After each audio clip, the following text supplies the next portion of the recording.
படம் பார்த்துக்கிட்டே இருக்கும்போது ஹீரோ ஹீரோயின் அப்படியே நெருங்கி வராங்க. இவன் இங்கே டென்ஷன் ஆகிட்டான். வந்துட்டான்டா வந்துட்டான்டா, கரண்ட் கட்டு. அவன் உடனே திரும்பி அந்த கேபின் ரூம் பக்கம், டேய் ஏன்டா கரண்ட் இல்லை? அவனுக்கு என்ன ஆச்சுன்னு தெரில. அப்படியே இருட்டிலே உட்காந்துருந்தான். பக்கத்தில் இருக்க பொண்டாட்டி அப்படியே 15 நிமிஷம் ஆச்சு, லைட்டு வந்துச்சு. சை புருஷங்காரன். பொண்டாட்டி என்னன்னு கேட்டேன். இவ்வளோ நேரம் லைட் ஆஃப் பண்ணியிருந்தது தெரிஞ்சிருந்தா என்ன செய்வேன்? இல்லடி உனக்கு ஒரு முத்தம் கொடுத்துருப்பேன். ஒன்று அவன் இவ்வளோ நேரம் கொடுத்தது யாருன்னு கேட்டான். செல்லு மட்டும் ஜாக்கிரதையாக பார்த்தோம். ஏன்னா எல்லாம் அதில் தானே ஏற்றி வச்சுருக்கீங்க, எல்லாருடைய அட்ரெஸ்ஸு, எல்லாருடைய விஷயமும். புரியுதா உனக்கு? இல்லையே, ஏதாவது நான் தப்பாக சொல்லிட்டேன்னா? மயில்சாமி கூட இருந்தெல்லாம், மயில்சாமிலாம் என் கூடலாம் வந்து உட்காந்தானா சிரிச்சுக்கிட்டு தான் இருப்பான். இப்போ மயில்சாமி சொல்லும் போது நான் நினச்சிக்கிட்டேன், இல்லை இப்போ போய் நான் சந்தோஷமாக இருப்பேன்னு. என்கிட்ட கூட வந்து கேட்டேன், என்ன எனக்கு சந்தோஷமாக ஆக மாட்டேங்களேன்? நான் சந்தோஷமாகி 15 வருஷம் ஆயிடுச்சுடான்னு சொன்னேன். இல்லை அப்பப்போ சந்தோஷமாவேன், மொத்தமாக இல்லை. இல்லை முற்றும் துறந்த முனிவன் நினச்சிடக்கூடாது என்ன, அதுக்காக சொல்கிறேன். பெரிய தகராறு ஆக்ஸ்ஃபோர்ட் ஹோட்டலில். அவர் கடமை இல்லை, மயில்சாமிலாம் பெரிய ரவுடி பையனாச்சே, டப்பு டப்புன்னு போய் அடிச்சாச்சு. அவனுக்கு பூரா சேர்ந்துட்டாங்க. உள்ளூர் அவன் சேர்ந்த உடனே எல்லோரும் எகிரி ஓடுறாங்க. அவன் சொல்லிட்டான், எல்லோரும் ஏற்காடு எக்ஸ்பிரஸ் தான் வரணும், ஸ்டேஷனில் போய் உதங்கடான்னு சொல்லிட்டான். புத்திசாலி பாரு, மயில்சாமி மட்டும் எதிர்க்க பிளாட்ஃபார்மில் எல்லோரும் படுத்துருந்தாங்க, அவங்களோட போய் படுத்துட்டான். இவனை விட்டுட்டாங்க, அவனை போய் தேடுறாங்க. அதில் இருந்து ஒருத்தன் இருந்தான், என் குள்ளைய கட்டையா வந்தான், எங்களெல்லாம் அடித்தான். அவன் அங்கே படுத்துருக்கான். ஆனால் ஒரு வாழ்த்து செய்தி அனுப்புங்க, தூங்க போகிற நேரத்தில். அப்படியே பேசிட்டேன் பனியனோட. எல்லாரும் சொன்னாங்க, என்ன சார் பனியனோட இருந்தேனே, அதை சொல்கிறேன். இருக்கிறத விட்டுறான், இல்லாததை சொல்கிறான். அவன் எப்படி இருந்தாலும் ஏசி தேட்டருக்கு வரான். அவன் பாவம் பர்மிஷன் வாங்கிட்டு ஜாலியாக வரான். அவன் எப்படியும் வந்து பாட்டுக்கிட்டு விறுவிறுப்பாக இருந்ததுன்னா 2-3 வாட்டி பார்ப்பான். ஏன்னா முதல் தடவை அவன் அவ்வளோ படம் பார்க்க மாட்டான். இல்லை அவன் பேசிக்கிட்டு இருப்பான், இதான் படம் இப்படி சொல்லி அதை சொல்கிறேன். என்ன இப்படி தான் இருக்கணும், பரபரப்பாக இருக்கணும். அப்போ தான் அவன் எங்கேயும் பார்க்க மாட்டான், படத்தையே பார்ப்பான். டாப்படா டேங்கப்பா. இப்போ கூட நான் 67 வயசுக்காரன், அப்படியே ஹீரோயின் பக்கத்தில் வராங்க, கட் பண்ணிட்டாங்க. ஸ்டார்டிங் டு எண்டு வரைக்கும் வாழ்த்திக்கிட்டே இருக்கான். இந்த படத்தைன்னா எவ்வளோ பெரிய ஆளை பார்த்தாலே. விஜய் சேதுபதி நான் ரொம்ப பாராட்டுறேன். Busy schedule. இன்றைக்கி நம்பர் 1 வந்து விஜய் சேதுபதி தான் பிஸியஸ்ட்டு. ஏன்னா என்னெல்லாம் ரொம்ப நெருங்கி இருக்கிற ஜாகவர்தங்கம்லாம் இந்த மாதிரி மேடையில் இப்படி வரல காமிச்சு நாட்டை விட்டே துரத்திடுவோம்லாம் சொல்லி பயமுறுத்திட்டார். பயமாக இருக்கு. இப்போ எப்போ துரத்துவாங்களோ இருப்போ தெரியலையாடா. கதவு மூடியே வச்சுருக்க வேண்டியதாக இருக்குது. எனக்கு இந்த தின்ற பொருளுக்கு காசை கட்டுறான்னு பாரு அவன். அப்புறம் செயின் ஸ்நாச் பண்ணாமல் என்ன பண்ணுவான் அவன்? அவன் கொடுத்தாவணும்ல செலவு. அவன் பக்கத்தில் கேட்குதே, பாப்கார்ன், அது பப்பு வாங்கிக்க, சிக்கன் பப்பு வாங்கிக்க, இதெல்லாம் புள்ள எங்கே போவான் அவன்? அப்படி தான் வரணும். நம்ம குடும்பமே பார்த்தா போதுமே, படம் நல்லா ஓடுமே.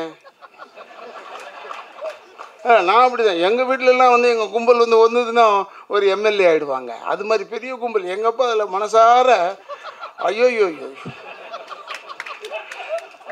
இல்லை அவர் மாதிரி முடியாது உங்களுக்கு.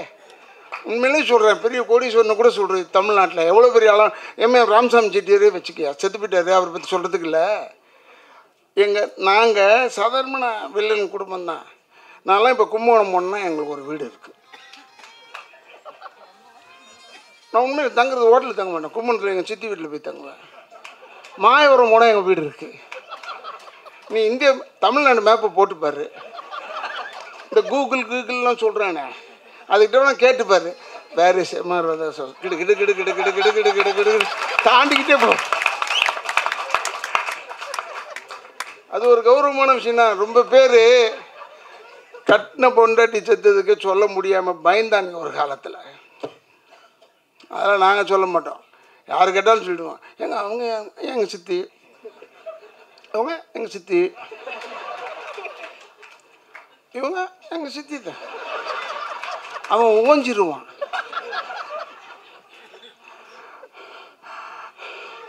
அவங்க யாருங்க சொல்லுங்க? அவங்களும் என் சித்தி தான்டா. அப்புறம் இங்கே வந்திருக்கும் ஒரு நிரந்தர ஒரு திருவண்ணாமலையில் வந்து திருவண்ணாமலையாரை தெரியும். அதுக்கு அடுத்தது யாருன்னா பிச்சாண்டியன்னு தான் தெரியும், என்னை உள்பட சொல்கிறேன். அந்த அளவுக்கு ஒரு நல்ல உள்ளம் படைத்த மனிதர் அவராகட்டும், வந்து சென்று விட்ட அண்ணன் பாக்கியராஜ் அவர்கள் ஆகட்டும், மேலும் உள்ள அத்தனை நல்ல உள்ளங்களுக்கும் ஒரு தமிழின தலைவராக இருக்கிற ஜாகுவார் தங்கத்துக்கு என்னுடைய வணக்கங்களை கூறி,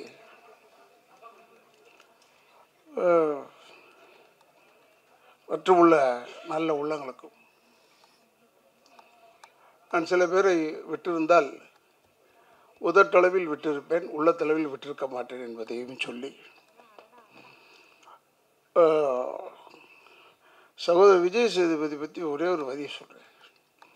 இந்த மாதிரி நாளில் நானும் மணியண்ணனும் உட்காந்து பேசிக்கிட்டே இருந்தோம். இந்த சினிமாக்கார பயில்களை எப்போ தான் திருத்துறது அப்படிலாம் பேசிக்கிட்டு இருந்தேன். நான் என் ட்ரெண்டுக்கு தான் பேசினேன், அவர் பேசலை.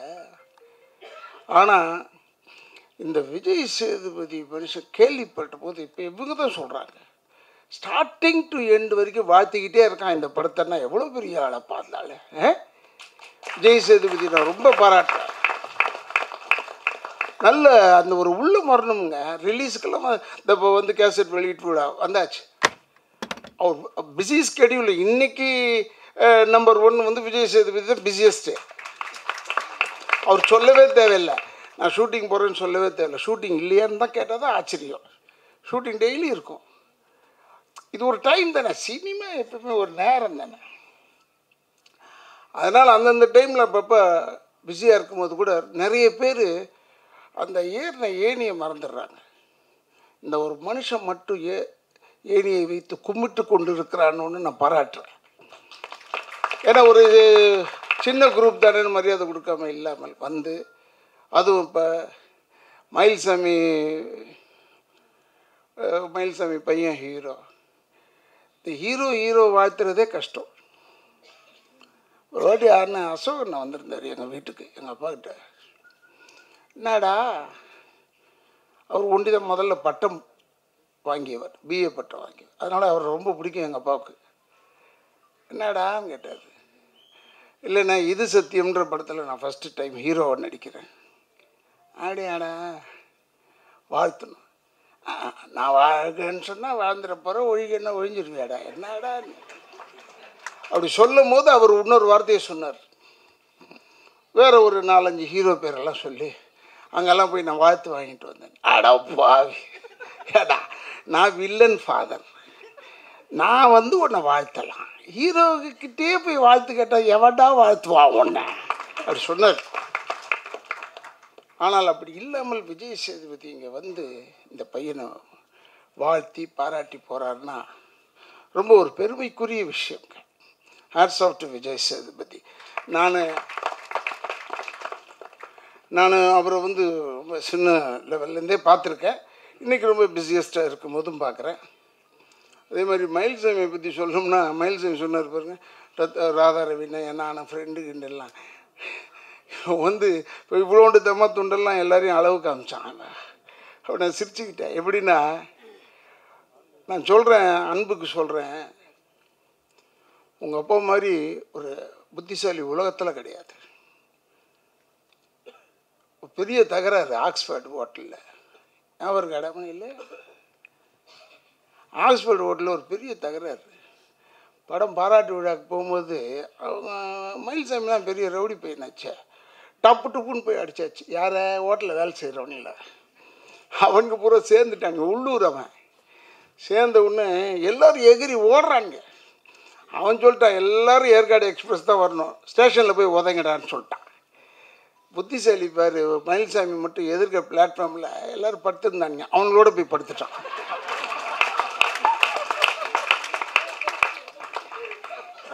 இவனை விட்டுட்டாங்க, அவனை போய் தேடுறாங்க. அதில் இருந்து ஒருத்தன் இருந்தான், என் குள்ளைய கட்டையா வந்தான், எங்களெல்லாம் அடித்தான். அவன் அங்கே படுத்துருக்கான், அவன் நிம்மதியாக தூங்குறான். அந்த மாதிரி ஒரு பெரிய ரொம்ப ஒரு ஜாலியான ஒரு தம்பி அது மயில்சாமி. அவெல்லாம் வளர்ந்து அவன் பையனை வந்து நல்ல அண்ணன் பிச்சாண்டி அவர்கள் குடும்பத்தில் வந்து சம்மந்தம் எடுத்து இப்போ எவ்வளோ பெரிய லெவலில் வந்திருக்காருன்னா அதெல்லாம் உண்மையான உழைப்பு. ஏன்னா நீங்கள் ஒன்று தெரிஞ்சுங்க, மயில்சாமி ஹாஸ் நாட் ஆக்டட் ஒரு பெரிய மெயின் காமெடியனாவோ எதுவுமே ஆக்ட் பண்ணல. திருக்குறள் மாதிரி 2 லைன் அர்த்தம் பெருசு, அவ்வளோதான் மயில்சாமி. எனக்கு ரொம்ப பிடிக்கும் மயில்சாமியை. அவர் என்ன ஒரே குற்றம் என்னென்னா, அவர் மேலே எல்லாருக்கிட்டேயும் நல்லவனாக பேர் வாங்கணும்னு ஆசைப்படுறாரு. நான் என் அட்வைஸை சொல்கிறேன். கடவுள்கிட்ட போய் ஒருத்தர் கேட்டான், நான் எல்லாருக்கும் நல்லவனாக இருக்கணும்னு. கடவுள் சொன்னார், முட்டா பேல, எனக்கே அந்த இது ஒன்றும் வரலடா, நீ ஏன்டா அதை போய் கேட்குறேன்னு. அதுக்காக சொல்கிறேன். ஏன்னா என்னெல்லாம் ரொம்ப நெருங்கி இருக்கிற ஜாகவர் தங்கம்லாம் அந்த மாதிரி மேடையில் இப்படி வரல காமிச்சு நாட்டை விட்டே துரத்திடுவோம்லாம் சொல்லி பயமுறுத்திட்டார். பயமாக இருக்கு. இப்போ எப்போ துரத்துவாங்களோ இருப்போ தெரியலையாடான்னு கதவை மூடியே வச்சுருக்க வேண்டியதாக இருக்குது வீட்டில். அதுக்காக சொல்கிறேன். ஏடா சொல்கிறேன்னா, புரட்சி தலைவரை பற்றிலாம் சொன்னாங்க. நீங்கள் எவ்வளோ கதையெல்லாம் கேட்டிருப்பீங்க புரட்சி தலைவரை. ஒரு விஷயத்தை தெரிஞ்சுங்க, புரட்சி தலைவர் வந்து ஒரு இயக்கத்தில் புது இயக்கம் ஆரம்பிக்கும் போது காரில் போயிட்டுருக்கும் போது ரயில்வே கேட்டு மூழ்கிடுச்சு. அந்த ரயில்வே கேட்டில் நின்ன புரட்சி தலைவர் அவர்கள் அங்கே சகதியில் நாற்று நட்டுட்டு இருந்த தாய்மார்களுக்கு தெரிஞ்சு போச்சு அது புரட்சி தலைவர் தான் வந்திருக்காருன்னு. அங்கேருந்து நேராக எல்லோரும் இந்த சகதியை அள்ளிக்கிட்டு ஓடி வந்துட்டாங்க. அப்போ புரட்சி தலைவர் பக்கத்தில் இருந்தவர் சொன்னார், தர்மலிங்க மாஸ்டர் சொல்கிறார், வேணாண்ணா நம்ம இங்கே இருக்க வேணாம், சகதி எடுத்து வராங்க அடிச்சிடுவாங்க. அதுக்கு அவர் சொல்கிறார், சகதியை அடிச்சிட்டா நம்ம தோத்துட்டோன்னு அர்த்தம், சகதியை அடிக்கலைன்னா ஜெயிச்சிட்டோன்னு அர்த்தம். உட்காந்துக்கிட்டே இருக்காரு. எல்லோரும் வந்துட்டாங்க சகதி அள்ளிட்டு காராண்ட. வந்தோடனே கண்ணாடி இறக்குனார். கண்ணாடியை கதவை திறந்து இறங்கிட்டார். நான் தான் எம்ஜிஆர், உங்கள் வீட்டு பிள்ளை, என்னம்மா அப்படி கும்பிட்ட உடனே, ராஜா நீ மண்ணை தொட்டா பொண்ணாவும் ராஜா, இந்த மண்ணை தொட்டு கொடு ராஜா, பொண்ணா விட்டுன்னு கை நீட்டி காமிச்சாங்க. எல்லாத்துக்கும் போட்டு இவ்வளோ கஷ்டத்தில் இருக்கிறோம் இப்போ தமிழ்நாடு. அரசியல் பக்கம் அது வேறு, நமக்கு அதுக்கும் சம்மந்தம் இல்லை. நம்ம சினிமாக்காரன் சம்பளத்தை வாங்கிட்டு இப்படி ஓடிக்கிட்டே இருப்போம். ஆனாலும் சினிமாவும் ரொம்ப கஷ்டமாயிடுச்சு. ஏன்னா நல்ல ஓடிக்கிட்டு இருந்த ஒத்த செருப்பை நான் தேட்டர் சகோதரர்களுக்கு நண்பர்களாக சொல்கிறேன்.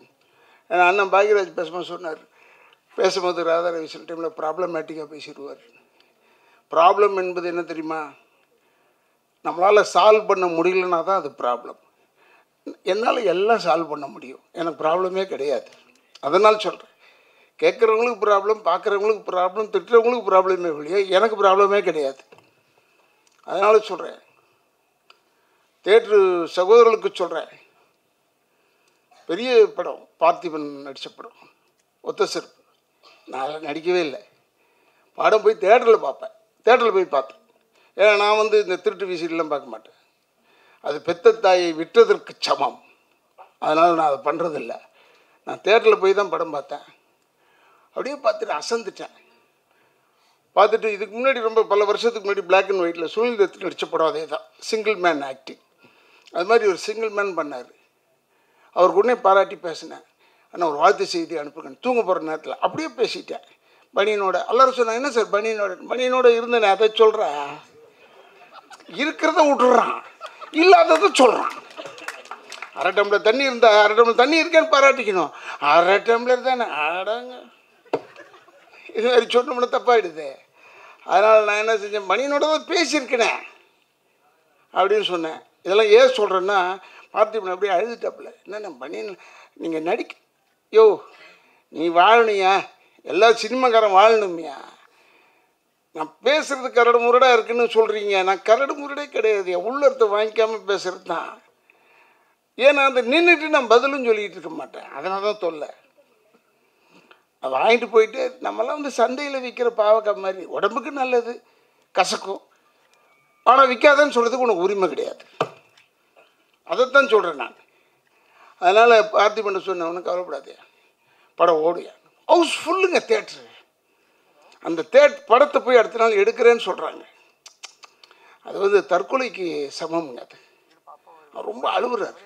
அதுக்காக நானே போய் கலந்துக்கிட்டேன், தேட்டருக்காரங்களுக்கு பேசணும்னு பேசினேன். இப்போ கூட சொல்கிறேன், அன்பு தம்பி நடிச்சிருக்காரு, சின்ன பிள்ளை, இன்றைக்கி பர்த்டே, அவன் ஒரே தெம்பாக இருப்பான். இன்றைக்கி இந்த படம் நல்லா சூப்பராக போட்டிருக்காப்புல. மியூசிக் டைரக்டர் பற்றி சொல்லவா வேணும்? அது எங்கள் அண்ணன் தேவானந்தம் புள்ள வேற இல்லை, வாரிசாக இருக்குது. வாரிசு புள்ள மியூசிக் வேணுறான், வாரிசு வேணும். அதனால் உங்கள்கிட்ட சொல்கிறதுல அவ்வளோ சந்தோஷமாக இருப்பான். ஜனங்கக்கிட்ட நம்ம ஜனங்க இருக்காங்களே, பார்க்க தான் பிடிக்கும், பார்த்துக்கிட்டே இருக்கணும். அதை நீ பார்த்து முடியறதுக்குள்ளே எடுத்துட்டேன்னா அவன் என்ன செய்வான்? அதனால் தயவுசெய்து ஒரு 5 நாள் ஓட்டுங்க. சின்ன படத்தில் குறைஞ்சபட்சம் 5 நாள் ஓட்டுங்க. அது ஓட்டுனா அந்த ஆட்டோமேட்டிக்காக ஓட ஆரம்பிக்கும். ஏன் எடுக்கிறீங்கன்னு எனக்கு தெரியல. பாவம், அந்த ஒத்த செருப்புலேருந்து தான் நான் பார்த்தேன். ஹவுஸ் ஃபுல்லுங்க தேட்ரு நான் போய் பார்க்கும்போது. ஆனால் அந்த படத்தை அடுத்த நாள் எடுக்கிறாங்கன்னு எனக்கு ரொம்ப முடியல. உடனே தான் மீட்டிங் போயிட்டேன் ப்ரொடியூசர் கவுன்சிலுக்கு. என்னை கூப்பிட்டாரு அவர். நான் உடனே போய் பேசினேன். ஏன்னா தயவுசெய்து அதை எக்ஸ்டெண்ட் பண்ணுங்கள். போட்ட காசு வருதுங்கிறது அதை பற்றி பேசலை. நான் நிறைய பேர் பார்க்குறாங்க அந்த படத்தை. அது மாதிரி இந்த படம் பார்த்தேன். இந்த வாஸ்கோட காமா அந்த பாட்டெலாம் பார்த்தேன். ஸ்ரீகாந்த் போட்டிருக்கு பாட்டு, நல்லா தான் இருக்குது பாட்டு. அதை பார்க்க வருவான். ஏன் இப்போ இருக்கிற கூட்டம் அந்த மாதிரி பாட்டை தான் பார்ப்பாங்க. இப்போ போயிட்டு நீ வந்து ஒரு இது பால் இருக்கும் அதெல்லாம் ஒத்து வராது. அந்த பாட்டெலாம் போட்டோம்னா காலி ஆகிடுவாங்க. அவங்களுக்கு சுறுசுறுப்பாக இருக்கணும். பசங்க வேகத்தோடு வரான் உள்ள. என்ன வாஸ்கோட காமா கரெக்டாக மச்சான், யார் பொண்டாட்டி வாடா இல்லைறா, அந்த லெவலில் இருக்கான். ஸ்பீடாக இருக்கிற பிள்ளைங்க இருக்கும்போது மொல்லமாக போய் பாட்டு போடக்கூடாது. பசங்களை சிந்திக்க விடவே கூடாது. நல்லதுக்கு எங்கே போயிட்டாங்கன்னா அப்புறம் தமிழ்நாடு நாசமாக போயிடும். நல்லதுக்கு போகவே கூடாது. போட்டு அடி பிச்சு எடு, டக்க டக்க டக்க டக்க டக்க டக்க டக்க. அவன் எப்படி இருந்தாலும் ஏசி தேட்டருக்கு வரான். அவன் பாவம் பர்மிஷன் வாங்கிட்டு ஜாலியாக வரான். அவன் எப்படி வந்து பாட்டுக்கிட்டு விறுவிறுப்பாக இருந்ததுன்னா 2-3 வாட்டி பார்ப்பான். ஏன்னா முதல் தடவை அவன் அவ்வளோ படம் பார்க்க மாட்டான். இல்லை, அவன் பேசிக்கிட்டு இருப்பான், இதான் படம் இப்படி சொல்லி அதை சொல்கிறேன். ஏன் அப்புறம் 2வது தடவை 3வது தடவை பார்க்கும்போது தான் அவனுக்கு புரியும். அதுக்காக சொல்கிறேன், இப்படி தான் இருக்கணும், பரபரப்பாக இருக்கணும். அப்போ தான் அவன் எங்கேயும் பார்க்க மாட்டான், படத்தையே பார்ப்பான். டாப்படா டேங்கப்பா. இப்போ கூட நான் 67 வயசுக்காரன். அப்படியே ஹீரோயின் பக்கத்தில் வராங்க, கட் பண்ணிட்டாங்க. உடனே நான் சொன்னேன், யாரா அவன் ஏடிட்டு பேரை கட்டுறான். நான் சொல்லிகிட்டு இருந்தேன். அது எதுக்கு சொல்கிறேன்னா, மதுரை தங்கம் தேட்டரு ரொம்ப பெரிய தேட்டரு, ஆசியா கண்டத்துலேயே பெரிய தேட்டரு. படம் பார்த்துக்கிட்டே இருக்கும்போது ஹீரோயின் அப்படியே நெருங்கி வராங்க. இவன் இங்கே டென்ஷன் ஆகிட்டான்.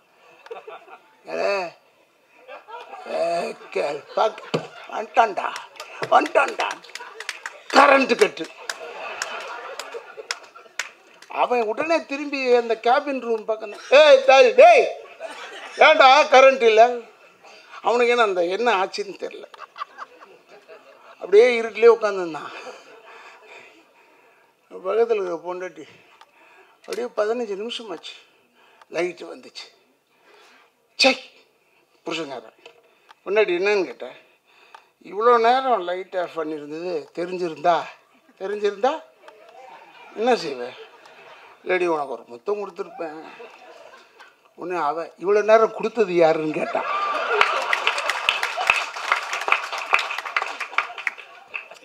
சினிமா அந்த அளவுக்கு போயிட்டுருக்கு. நான் அப்படியே பார்க்குறேன். அந்த தங்கம் நேரடியான்னு சொன்னேன்னா, நான் பார்க்கும்போது தகராறு ஆகிடுச்சு. ஒன்று ஒருத்தன் தோடைய மூட்டை பிடிச்சிருக்கான் கீழே, ஓங்கி அச்சாங்க ஒரு அடி அடிக்கும். நல்ல சீனில் போயிட்டு இப்படி சொரிஞ்சிட்டே இருக்கான். ஏன் இவ்வளோ நேரம் சொரியிறோம் அரிப்பத்து இல்லைன்னா அவன், யோ நீ சொரியிறது ஏன் தோடடா, இங்கே பாரு ரத்தமே வருது. ஏன்னா சினிமா வேகம். அப்படி இருந்த சினிமா இப்போ மாறி போச்சு. தொடைய தட்டுறதெல்லாம் போய் வேறு மாதிரி ஆகி, இந்த லைட்டு இந்த நம்பர் தேடி வர மாதிரியே வராங்க எல்லோரும். நான் பார்த்தேன் இருட்டில். இருட்டில் போகிறானுங்க, இருட்டிலே வரானுங்க. எவன் தெரியக்கூடாதுன்னு. அது ஏசி தேட்டரா ஜில்லுன்னு இருக்கு, வந்து உட்காந்துடுறாங்க. நீங்கள் வேணும் பாருங்கள், நான் பொய் சொல்லலை. எல்லாம் வெளியே தான் கத்துறாங்க. சினிமா தேட்டர் ஓனர்ஸ் கூட நான் தப்பு சொல்ல மாட்டேன். எனக்கு இந்த தின்ற பொருளுக்கு காசை கட்டுறான்னு பாரு அவன். அப்புறம் செயின் ஸ்நாச் பண்ணாமல் என்ன பண்ணுவான் அவன்? அவன் கொடுத்தாவணும்ல செலவு. அவன் பக்கத்தில் கேட்குதே பாப்கார்ன், அது பப்பு வாங்கிக்க, சிக்கன் பப்பு வாங்கிக்க, இதெல்லாம் பிள்ளை எங்கே போவான் அவன்? அவங்க அப்பா அம்மாட்ட கேட்க முடியுமா அவன்? இப்போ இதில் கூட செல்லு திருடுனது வச்சுருக்காங்கல்ல, அதெல்லாம் உண்டுங்க. நீங்கள் தான் கேர்ஃபுல்லாக இருக்கணும். ஒரு படம் என்பது அதுக்கு தான் உசைனை பாராட்டி சொன்னேன் நான். சூப்பரான விஷயத்தை எடுத்துருக்கடா. செல்லால் எவ்வளோ டேஞ்சர்னா, இதை திருடிட்டான்னு வச்சுங்க நம்ம குடும்பம் ரோடு. செல்லு மட்டும் ஜாக்கிரதையாக பார்த்துக்கணும். ஏன்னா எல்லாம் அதில் தானே ஏற்றி வச்சுருக்கீங்க, எல்லாருடைய அட்ரெஸ்ஸு, எல்லாருடைய விஷயமும். புரியுதா உனக்கு? இல்லையே, ஏதாவது நான் தப்பாக சொல்லிட்டேன்னா தானே பார்த்தேன். எதுக்கு நான் சொல்கிறேன்னா, செல்லு திருடினதை எடுத்தான் பாரியா, சூப்பரியா. நான் உண்மையில் சொல்கிறேன், நான் மட்டமான செல்லு வச்சுருக்கேன், இவ்வளோண்டு. அதில் ஒன்றும் ஹேக் பண்ண முடியாது, ஒன்றும் முடியாது, ஃபோட்டோ எடுக்க முடியாதுடா. அதில் திருடு பார்ப்போன்னு வச்சுட்டேன், ₹1 திருடலையா. ஆனால் இதில் திருடுறது பாக்கெட்லேருந்து எடுக்கிற ஃபோட்டோ பார்த்தேன், ஆண்ட்ராய்டு மாதிரி ஒரு கேமரா. அது இந்த பெரிய வேலையில் வாங்கினா அப்படி தான் திருடு போகும். நீ கேர்ஃபுல்லாக இருக்கணும். இப்போ எங்கே எல்லாம் ரைட் சைடில் குழந்தைய பிடிச்சிட்டு ரோட்டில் நடந்து போகுதுங்க.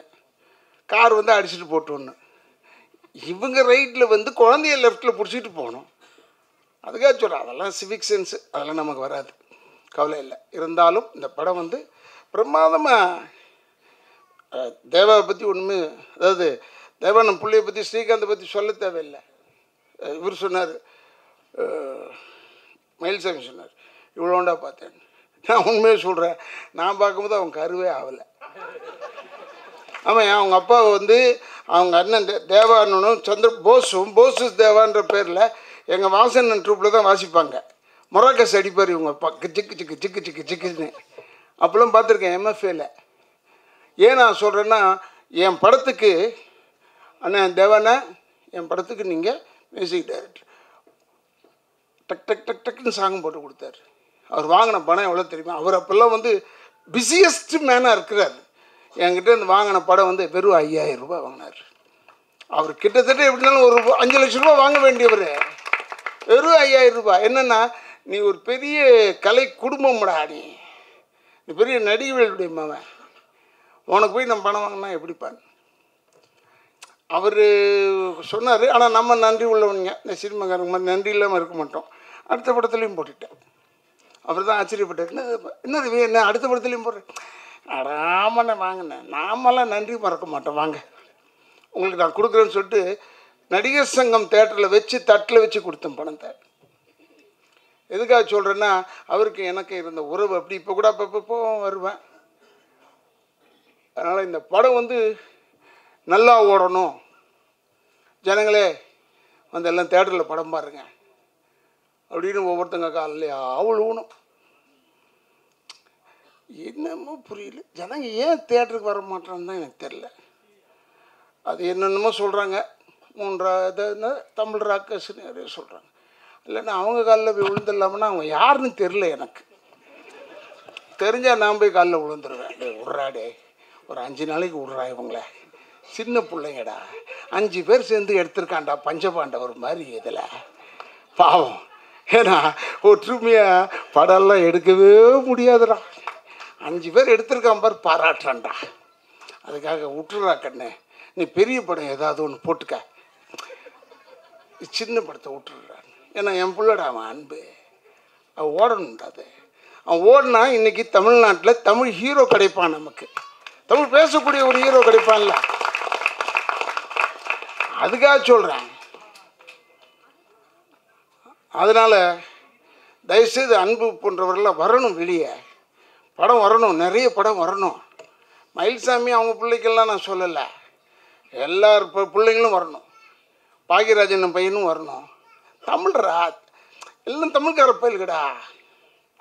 உங்களையே நம்பி இந்த ஊர்லேயே இருந்துட்டாங்கடா. இதை சொன்னால் உடனே கோச்சுக்குவார், அவர் ஜாகுவார் தாங்க கோச்சுக்குவார்.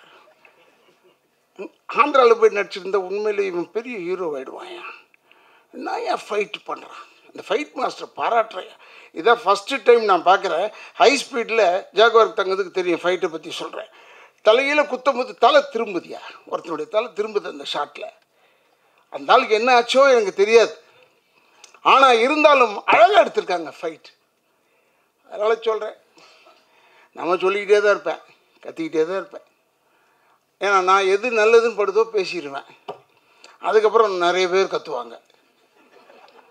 எப்படியோ ஒன்று அந்த மாதம் பூரா ராதாரவி பேர் வரும்ல, இருந்துக்கிட்டு இருக்கோம் உயிரோடன்றதுக்காக சொல்கிறேன். இப்போ கூட என்ன வந்து கேட்டாங்க, ஆனால் ஒரு 2 நாள் ஒர்க்குன்னு வேணான்டான்னு சொன்னேன். ஏன்னா என்னை விட குறைச்ச பணத்துலலாம் வர்றவங்க இருக்காங்க, கூப்பிட்றா, நல்லா வெள்ளை யானை மாதிரிடா, புழிஞ்சிருவேன் அவனை. இதுக்கு மேலே எதாவது பேச முடியுமா? இவ்வளோ தூரம் சொல்லிட்டேன். ஆனால் அண்ணா நீங்கள் நல்லா நடிக்கிறீங்க. ஓகே, அந்த நல்லா நடிக்கிறதுனால சம்பளம் ஏற மாட்டுது, நீ வேறு சும்மா ஏறா, நீ வேறு அதை சொல்லாதடா. நான் சொல்கிறான், அதே சொல்கிறான், நல்ல நடிகருங்க, நீங்கள் நல்ல நடிகருங்க. ஹுசைன் வந்து டைரக்டர் வந்து நான் ஏன் பாராட்டினேன்னா, தைரியமாக முஸ்லீம் பேரை வச்சுருக்காரு. நிறைய பேர் வைக்க மாட்டாங்க. எத்தனை பேர் பேரை மாற்றிருக்காங்கன்னு எனக்கு தெரியும், நான் சொல்ல மாட்டேன். ஏன்னா தமிழ்நாட்டில் வந்து இந்த முஸ்லீம் பேர் வச்சுட்டு வந்து ஷாருக் கான் அதெல்லாம் வந்துட்டார். நார்த்தில் ஒத்துக்கிறான், இங்கே கொஞ்சம் கஷ்டம், ஹீரோ கூட கஷ்டம். பேர் மாற்றிட்டாங்க நிறைய ஹீரோஸ்லாம். இப்போ தைரியமாக ஹுசைன் வச்சுருக்கான். Hats off. ஏன்னா நான் வந்து முஸ்லீம் பள்ளியில் படித்ததுனால நான் சொல்லலை, எனக்கு அதை இனத்து மீது பற்று உண்டு. அதனால தான் நிறைய முஸ்லீம் எல்லாரையும் பார்க்கும்போது அஸ்ஸலாமு அலைக்கும் சொல்லலான்னு பார்த்தேன். சொல்லிவிட்டு அப்புறம் இவர் அவர் ரவி இல்லைடா, ரஃபீடா, அவர் இது என்ன தொல்லை பண்ணிவிடுவீங்க, அதனால தான் சொல்ல விட்டேன். இருந்தாலும் இந்த படம் வந்து பெரிய அளவில் வரணும். திருவண்ணாமலையாருடைய ஆசையெல்லாம் இருக்குது, அதெல்லாம் ஒத்துக்கிறேன். அந்த கடவுள் புண்ணியத்தினால படம் ஓடணும்னா டைரக்டர் மோசம் போல இருக்கேன்னு நினைக்கக்கூடாது. டைரக்டர் வந்து நல்லா ஓடணும். இந்த படம் 100 நாள் ஓடணும் நான் போய் சொல்ல மாட்டேன். 50 நாள் ஓடினா போதும். இன்றைக்கி பெரிய படமே வெற்றிகரமான 22வது நாள்னு போடுறான். இன்னைக்கு பெரிய படம், ஏகப்பட்ட கோடி செலவு. இது அந்த அளவுக்கு இருக்காது, இருந்தாலும் அந்த படம்லாம் நல்லா ஓடி இன்றைக்கி பிறந்தநாள் கொண்டாடுற பிள்ளை அடுத்த பிறந்த நாளுக்கு கையில் எனக்கு ஒரு 4 படம் இருக்குன்னு நான் பிஸியாக இருக்கேன், என்னால் வர முடியாது அப்படின்னு சொல்லணும். அந்த அளவுக்கு தம்பி அன்பு அவர்கள் நல்ல குடும்பம், மயில்சாமி குடும்பம். பாரு, அண்ணங்காரன் வந்திருக்கான், தம்பிக்காரன் உட்காந்துருக்கான், அண்ணி வந்திருக்காங்கன்னு நினைக்கிறேன். இல்லை ரைட், எல்லோரும் இருக்காங்க பாரு. அது குடும்பமாக இருக்கணும், அப்படி தான் வரணும். நம்ம குடும்பமே பார்த்தா போதுமே, படம் நல்லா ஓடுமே. நான் அப்படி தான், எங்கள் வீட்டிலலாம் வந்து எங்கள் கும்பல் வந்து வந்ததுன்னா ஒரு எம்எல்ஏ ஆகிடுவாங்க. அது மாதிரி பெரிய கும்பல் எங்கள் அப்பா அதில் மனசார ஐயோ அவர் மாதிரி முடியாதுயா உங்களுக்கு. உண்மையிலே சொல்கிறேன், பெரிய கோடீஸ்வரனை கூட சொல்கிறது தமிழ்நாட்டில் எவ்வளோ பெரிய ஆளாம். எம்ஏ ராமசாமி செட்டியாரே வச்சுக்கியா, செத்து போயிட்டாரு, அவரை பற்றி சொல்கிறதுக்கு இல்லை. நாங்கள் சாதாரண வில்லன் குடும்பம் தான். நான்லாம் இப்போ கும்பகோணம் போனோன்னா எங்களுக்கு ஒரு வீடு இருக்குது. நான் உண்மையில் தங்குறது ஹோட்டலில் தங்க மாட்டேன், கும்பகோணத்தில் எங்கள் சித்தி வீட்டில் போய் தங்குவேன். மாயவரம் போனால் எங்கள் வீடு இருக்குது. நீ தமிழ்நாடு மேப்பை போட்டுப்பாரு, இந்த கூகுள்லாம் சொல்கிறானே அதுக்கிட்ட கேட்டுப்பாரு, வேறு மாதிரி சொல் கிடு கிடு கிடு கிடு கிடு கிடு கிடு கிடு கிடு தாண்டிக்கிட்டே போகும். அது ஒரு கௌரவமான விஷயம் தான். ரொம்ப பேர் கட்டின பொண்டாட்டி செத்ததுக்கு சொல்ல முடியாமல் பயந்தாங்க ஒரு காலத்தில். அதெல்லாம் நாங்கள் சொல்ல மாட்டோம், யார் கேட்டாலும் சொல்லிடுவோம். அவங்க எங்கள் சித்தி, அவங்க எங்கள் சித்தி, இவங்க எங்கள் சித்தி தான். அவன் ஓஞ்சிருவான்.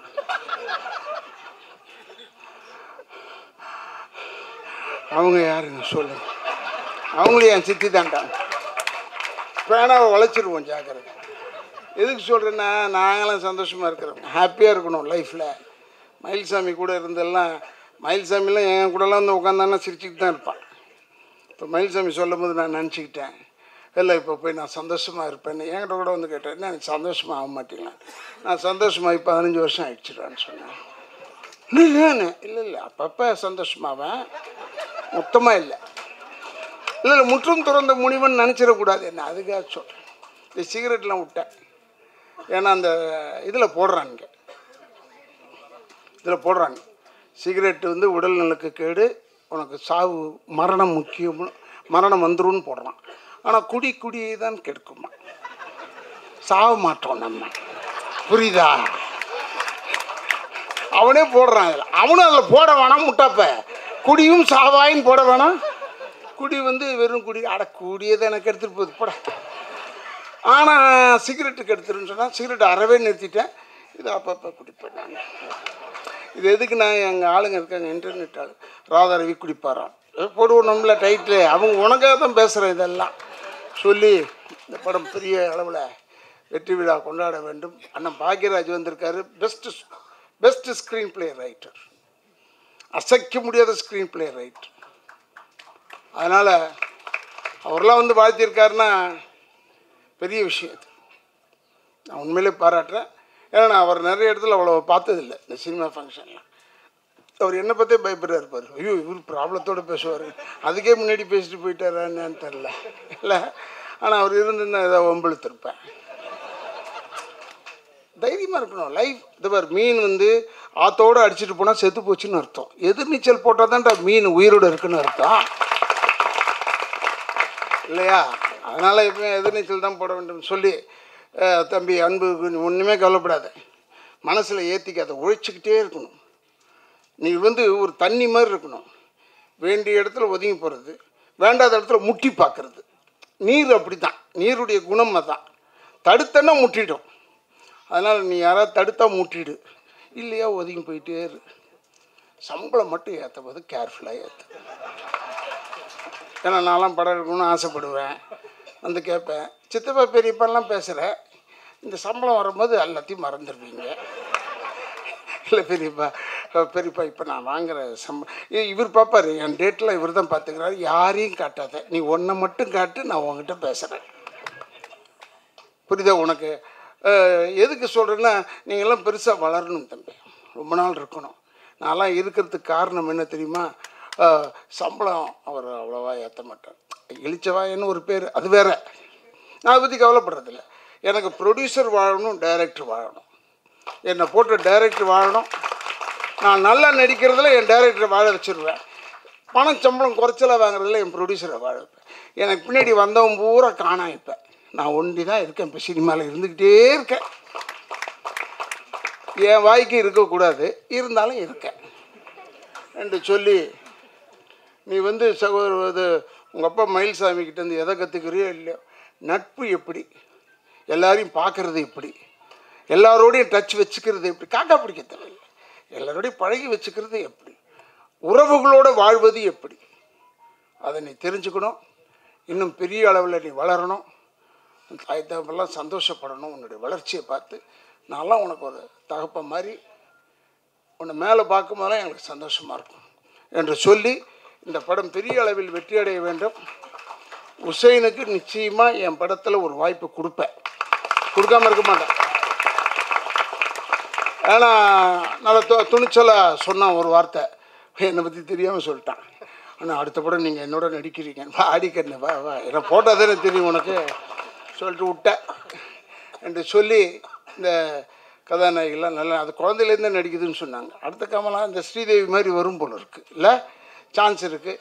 போய் வடநாட்டில் யாரையும் கல்யாணம் பண்ணிக்காத, இங்கேயே பண்ணி கல்யாணம் என்று சொல்லி அந்த குழந்தைங்களாம் என்னுடைய வாழ்த்தை சொல்லி, ஸ்ரீகாந்தை வந்து நான் வாழ்த்தக்கூடாது, என் குடும்பத்தில் ஒருத்தன், அதே மாதிரி தான் அன்பும் ரொம்ப வாழ்த்தக்கூடாது, நான் பிறந்த நாளாக இருக்கேன்னு வாழ்த்தி, என்னை அழைத்தமைக்கு என் குடும்பத்தின் சார்பாகவும் திராவிட இயக்கத்தின் சார்பாகவும் நன்றியை கூறி ஒன்றே ஒன்று சொல்கிறேன், இளைஞர்கள் தயவுசெய்து தாய் தந்தையரை முதியோர் இல்லத்தில் சேர்த்து விடாதீர்கள், கடைசி வரைக்கும் வச்சு காப்பாற்றுங்க, கடைசி வரைக்கும் வச்சு காப்பாற்றுங்க என்று சொல்லி விடைபெறுகிறேன். நன்றி, வணக்கம்.